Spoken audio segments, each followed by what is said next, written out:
अब लगातार बढ़ता हुआ नजर आ रहा है सरकार के खिलाफ और यही वजह है कि सड़कों पर उतरकर लगातार विरोध करते हुए नजर आ रहे हैं। तो देखिए पीओके में जेनजी का विरोध क्यों देखने को मिल रहा है, क्यों विद्रोह देखने को मिल रहा है, इसके पीछे की वजह यह है कि देखिए पीओके में पाकिस्तान के खिलाफ विरोध प्रदर्शन तेज होता हुआ लगातार नजर आ रहा है। पीओके में जेनजी का विरोध प्रदर्शन लगातार तेज हो रहा है, गुस्सा अब जेनजी का फूटता जा रहा है।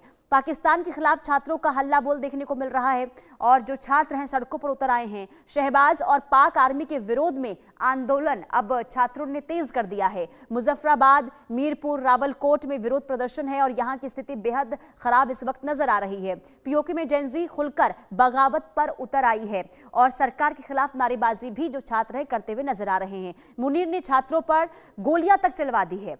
इसके साथ ही जेनजी ने शहबाज मुनीर की टेंशन बढ़ा दी है क्योंकि जो जेनजी हैं वो अब किसी भी सूरत में पीछे हटने को तैयार नहीं है। पीओके में विद्रोह को चलने के लिए कोशिशें तमाम की जा रही है सरकार की तरफ से, वहां की सेना की तरफ से, और एक बार फिर से पीओके में आजादी की मांग जो है वो तेज हो गई है। हर जगह एक ही आवाज गूंज रही है, पाकिस्तानियों देश छोड़ो। पाक आर्मी से आजादी के नारे और भी ज्यादा बेचैनी अब पाकिस्तानी सेना और सरकार के अंदर देखने को मिल रही है। इसके अलावा मुजफ्फराबाद और मीरपुर में छात्रों ने नारे लगाए, यानी कि पाकिस्तानी देश छोड़ो के नारे लगाए गए। पाक आर्मी गो बैक और आजादी चाहिए जैसे नारे लगाते हुए छात्र नजर आ रहे हैं। कैंप्स में लगे पाक आर्मी गो बैक के नारे, यानी कि वहां पर कैसे स्थिति अब दिनों दिन खराब हो रही है, आप इसे देखकर समझ सकते हैं। यानी कि लगातार देखिए जो जेनजी है वहां पर अब विरोध प्रदर्शन करते हुए विद्रोह की लहर देखने को मिल रही है, लेकिन जो स्थिति बनी हुई है, जो विद्रोह छात्रों का देखने को मिल रहा है, उससे कहीं ना कहीं वहां की जो सरकार है, वहां की जो सेना है इस वक्त बेचैन नजर आ रही है और हाथ पांव फूले हुए नजर आ रहे हैं वहां की सरकार के। हमारे साथ कर्नल टीपी त्यागी रक्षा विशेषज्ञ जुड़ चुके हैं, मनन द्विवेदी विदेश मामलों के जानकार जुड़ चुके हैं। आप दोनों का इस चर्चा में बहुत स्वागत है सर। सबसे पहले कर्नल टीपी त्यागी सर, मैं आपके पास आऊंगी क्योंकि देखिए पीओके में जेनजी जो अब सड़कों पर उतर आई है, किस तरीके से अब इस स्थिति को आप देख रहे हैं? क्या अब आगे आने वाले दिनों में पाकिस्तान के हालात हो सकते हैं? देखिए, पाकिस्तान ऑक्यूपाइड कश्मीर में लोगों को जबरदस्ती गायब कर दिया जाना, उनको प्रॉपर रिप्रेजेंटेशन ना देना, मीडिया के ऊपर पाबंदी लगा देना, उनके नेचुरल रिसोर्सेज का एक्सप्लॉइटेशन करना, बेइंतहा गरीबी, बेइंतहा अनएम्प्लॉयमेंट, ये सब चीजें तो पहले से चल ही रही थी। लेकिन अब जब यूनिवर्सिटी में छात्रों ने अपनी फीस को कम करने के लिए और खास तौर पे जो ई मेथड से मार्किंग की गई है, जिसमें 10,000 छात्रों को 12वीं क्लास में फेल दिखाया गया है, उसके बाद उनका गुस्सा भड़का। उन्होंने मामूली प्रदर्शन किया। प्रदर्शन के बाद वो वहाँ के वाइस चांसलर के पास गए। अब प्रॉब्लम यहाँ से स्टार्ट होती है। वाइस चांसलर को चाहिए था कि उन्हें सुनता, लेकिन उसके बजाय उन्होंने पुलिस को बुला लिया और बातचीत नहीं की और उनके खिलाफ एक्शन लिया जाने लगा। तो फिर वो छात्रों में जो पुराने समय के अत्याचारों जो डीप रूटेड थे उनमें वो सामने आ गए और अब उन्होंने अपना जो एम था वो वाइड कर दिया और अब उन्होंने कहना शुरू किया कि हम इस यूनिवर्सिटी में पढ़ने के लिए आए थे, डरने के लिए नहीं आए थे। लिहाजा अब हम डर को खत्म करते हैं और पाकिस्तान हमें आजाद करो, पाकिस्तान यहाँ से बाहर जाओ, सेना यहाँ से बाहर जाओ, इस तरह के नारे लगाने लगे। अब स्थिति ये है कि जब किसी आदमी की पीठ में और दीवार के बीच में कोई जगह नहीं रह जाती तो वो मजबूरन रिटेलिएट करता है। अब तक जेएनजी यानी कि छात्रों द्वारा इतना बड़ा प्रदर्शन नहीं हुआ था। अब एक इंडक्शन इफेक्ट होता है मैडम। होता यह है कि जो एनर्जी ट्रांसफर होती है वो कंडक्शन, कन्वेक्शन और रेडिएशन से होती है, उसमें एक इंडक्शन भी होता है। जैसे खरबूजे को देख के खरबूजा रंग बदलता है, ऐसे ही इन पढ़े लिखे छात्रों ने जब देखा कि नेपाल में, श्रीलंका में, मेडागास्कर में, पेरू में, फिलीपींस में, इंडोनेशिया में, इन देशों के अंदर भी छात्र अपनी आजादी की और अपने अधिकारों की मांग कर रहे हैं, तो वो बात इनके दिमाग में भी आ गई और अब यहाँ पे करीब करीब जैन जी टाइप यानी कि नई पीढ़ी के द्वारा आंदोलन प्रारंभ हो चुका है। अब ये आंदोलन अगर वो किसी तरह से दबाने की कोशिश भी करें तो इसलिए नहीं दबा पाएंगे क्योंकि पाकिस्तान हर तरफ से घिरा हुआ है, चारों तरफ से घिरा हुआ है। इस वक्त तहरीके तालिबान पाकिस्तान ने वहां के स्कूलों में से जिना के फोटो उतरवा दिए हैं। बलूचिस्तान के अंदर नई चौकी बना ली गई है। अफगानिस्तान ने अपना ऐसा शक्ति प्रदर्शन किया है, उनको जो जिन्हें ये जाहिल समझते थे वो लोग एक नई यूनिफॉर्म में आके अपने हेलीकॉप्टर, ड्रोन और कॉम्बैट एयरक्राफ्ट के साथ प्रदर्शन कर रहे हैं। और इधर हिंदुस्तान की त्रिशूल एक्सरसाइज तो चल ही रही है, जिसमें navy, India army, navy, air force तीनों का इंटीग्रेशन है। यानी कि अब ये जो इनका प्रदर्शन है पीओके में, ये कंपाउंड इफेक्ट हो गया है, यानी कि अकेले का नहीं है, इनके साथ पाकिस्तान में और जगह भी जो विद्रोह हो रहे हैं उनकी भी सिंपैथी होगी। अब इतना सब कुछ होने के बाद जो जम्मू एंड कश्मीर की जॉइंट अवाम एक्शन कमेटी है वो भी विचार कर रही है और वो भी इनके साथ जुड़ेगी। तो अगर वो भी इनके साथ जुड़ती है तो फिर एग्जैक्टली वैसा ही होगा जैसे नेपाल में हुआ, यानी कि पहले छात्रों का, उसके बाद में बचे हुए बिल्कुल। और नेपाल की जो स्थिति पूरी दुनिया ने देखी और हो सकता है ये कि यही वजह है कि अब वहाँ की जो सरकार है बेचैन नजर आ रही है।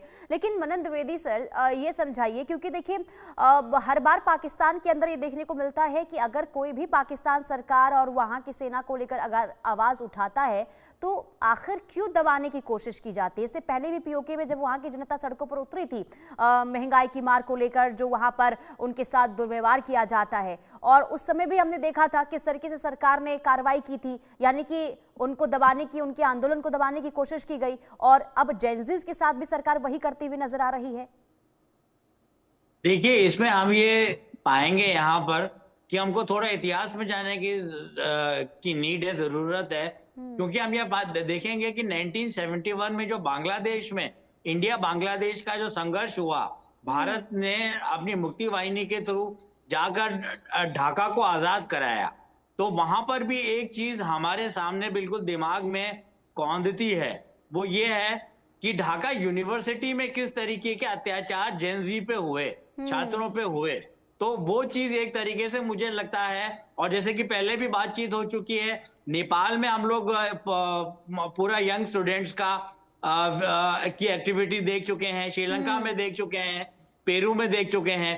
पर पाकिस्तानी आर्मी, आईएसआई और उनका जो एमआईएम कॉम्प्लेक्स है, उनका जो मिलिट्री इंडस्ट्री कॉम्प्लेक्स है, वो पूरी तरीके से डेमोक्रेसी की खिलाफत में ही जन्म लिया है और डेमोक्रेसी की खिलाफत से ही आगे अपने आप को सस्टेन करता है। जिस तरीके से बांग्लादेश में 1971 में प्रोफेसर्स को जिंदा जलाया गया, स्टूडेंट्स को पकड़ पकड़ के शूट किया गया, और जहां तक पीओके की बात है वहां पर तो इसी फेज तक बात पहुंची है कि टीयर गैस, गोले वगैरह इस्तेमाल किए जा रहे हैं, अश्रु गैस के गोले इस्तेमाल किए जा रहे हैं।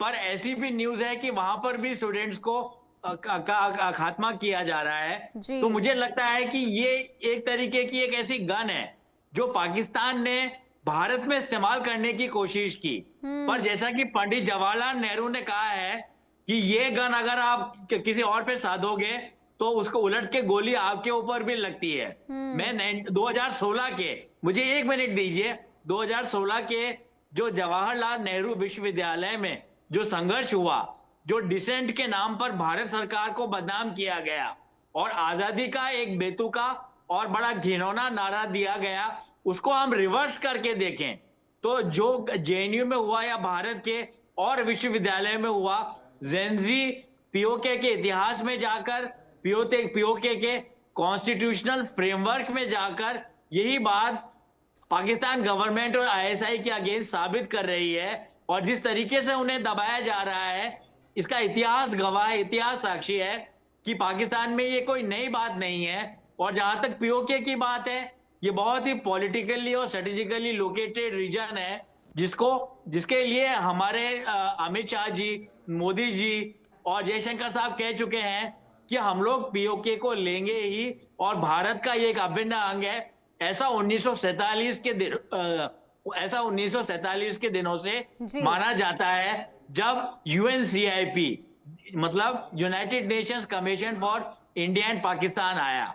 तो मैं कहूंगा, अंतिम बात अपनी कहूंगा कि जेनजी को रोका जा रहा है, पर इसमें यह है कि आप रिबेलियन को एक हद तक तो रोक सकते हैं, पर वहां पे अगर गवर्नेंस नहीं होगी, और वहां पर पीओके में ये देखा गया है कि 33% अनएम्प्लॉयमेंट है, और वहां पर एग्रीकल्चरल इकोनॉमी जो उनकी मेन स्टे थी उसको जी। दबा दिया गया है, और सारा पैसा आता है गल्फ से और लोग गल्फ में चले जाते हैं। ऐसी स्थिति में जो एनार्की और आतंक फैला हुआ है वो बिल्कुल जायज है, और ऐसा होना ही था पीओके में और पाकिस्तान में। ठीक है, लेकिन कर्नल टीपी त्यागी सर, जो रह रहकर पीओके में आंदोलन की ये आग, विद्रोह की ये आग सरकार के खिलाफ जो उड़ती रहती है, इसे देखकर क्या समझ आ रहा है? क्या अब वो दिन दूर नहीं जब पीओके पाकिस्तान के हाथ से निकल जाएगा? और दूसरा सवाल ये भी होगा कि आखिर जब आवाज उठाई जाती है वहां की आवाम की तरफ से, और अब जब छात्र वहां पर सड़कों पर उतर आए हैं अपनी मांगों को लेकर, तो आखिर उन्हें कुचलने की कोशिश क्यों हो रही है सरकार की तरफ से? क्यों डरी हुई है सरकार? सरकार तो इसलिए डरी हुई है क्योंकि हर तरफ से सरकार फंसी हुई है। ऐसे में उनको लगता है कि अगर इन्होंने भी हमारे खिलाफ प्रोटेस्ट करने शुरू कर दिए तो हम कहीं के नहीं रहेंगे। लिहाजा सरकार का डर तो वाजिब है। अब सवाल ये है, किसी भी देश की जो यूनिवर्सिटी होती है वो यूनिवर्सिटी उस देश की आत्मा भी होती है, वो जी। यूनिवर्सिटी उस देश का भविष्य भी होती है। तो जब कोई यूनिवर्सिटी से आग निकलती है तो वो तेज गति से फैलती है, बजाय इसके कि जब व्यापारी या उद्योगपति आवाज उठाते हैं। ऐसा ही बांग्लादेश के अंदर भी हुआ था, वहां भी यूनिवर्सिटी से ही आवाज उठी थी। अब यहाँ यूनिवर्सिटी से जो ये आवाज उठ रही है, ये पढ़े लिखे बच्चे हैं, ये देख रहे हैं। क्योंकि अपना जब तुलनात्मक अध्ययन किया जाता है तब इन्हें पता लगता है कि हमारे दूसरे कश्मीर में जो भारत में है वहां किस तरकीब से एक बेहतरीन काम हो रहा है, विकास हो रहा है, लोग खुश हैं, और तो और वहां पे सिनेमा हॉल खोल दिए गए हैं। और हमारी ये बदतर हालत है, एक तो हम 2 नंबर के सिटीजन हैं। अभी तक इस बात की आवाज वहां की आवाम उठा रही थी रह रहकर, लेकिन कंसिस्टेंटली, कंटिन्यूअसली, अनअबेटेडली नहीं उठाई गई थी। अब मुझे लगता है कि चूंकि छात्र इसमें आ गए हैं और छात्र खुद कह रहे हैं कि भाई Pakistan go back, Pakistan go back, और जो बाकी लोग हैं वो कह रहे हैं कि आर पार तोड़ दो और कारगिल गेट खोल दो, और ऊपर से सारे मिलकर कह रहे हैं कि ये जो दहशतगर्दी है इसके पीछे वर्दी है। यानी कि माहौल अब पूरी तरह से वोलेटाइल हो चुका है। यही कारण है कि हिंदुस्तान ने भी इसके ऊपर कमेंट करते हुए ये कहा है कि पीओके के अंदर सिविल लिबर्टीज को पूरी तरह से ताक पर रख दिया गया है। लिहाजा अब इसके ऊपर इंटरनेशनल कम्युनिटी भी ध्यान दे, मैं समझता हूँ। और इतना ही नहीं, जैसे मेरे काबिल को पैनलिस्ट ने कहा कि भाई इतना ही नहीं कि केवल आंसू के गोले छोड़े हो या उन्होंने लाठी चार्ज किया हो, उन्होंने गोलियां भी चलाई हैं। और हालांकि वो गोलियां अभी तक जानकारी के मुताबिक हवा में चली है, लेकिन हवा में चलने वाली गोली भी नुकसान देती है, यानी कि वो उपद्रव को और ज्यादा बढ़ाती है। मैं समझता हूँ कि this is now going to. जी हाँ, ठीक है सर, बहुत शुक्रिया।